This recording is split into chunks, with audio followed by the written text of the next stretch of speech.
अस्सलाम वालेकुम, तव्हां ॾिसी रहिया आहियो मंज़र टीवी। हाणे ख़बर शामिल कजे थी।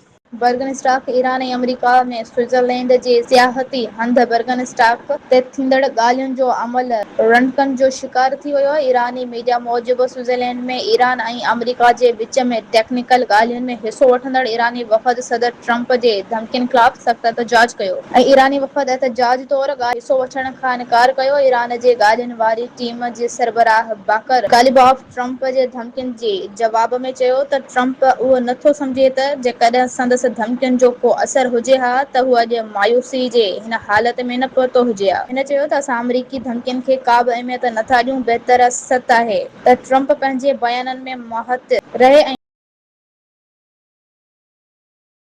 ॾियण लाइ तयार आहिनि। ईरानी मीडिया मूजिबि अमेरिका ऐं ईरान जे विच में ॻाल्हियुनि जो पहिरियों दौरु जेको पाकिस्तान में कतर जे विच में थियो 80 मिंट हलियो हो। ॻाल्हियुनि जे वक़्फ़े दौरान वफ़दनि अंदरूनी सलाह मशवरा कया ऐं वक़्फ़े दौरान ईरान ऐं कतर जे वफ़दनि ॻाल्हियूं कयूं। ईरानी मीडिया चयो त ईरानी वफ़द अमरीकी वफ़द खे ट्रंप जे धमकियुनि ते बाज़ाब्ता एहतजाज पिणु रिकॉर्ड करायो। पाकिस्तान ऐं कतर जे टाकरे में स्विट्जरलैंड में अमरीका ईरान ॻाल्हियुनि जो पहिरियों दौरु मुल्तवी कयो वियो आहे। मज़ीद ख़बरनि लाइ ॾिसंदा रहो मंज़र टीवी।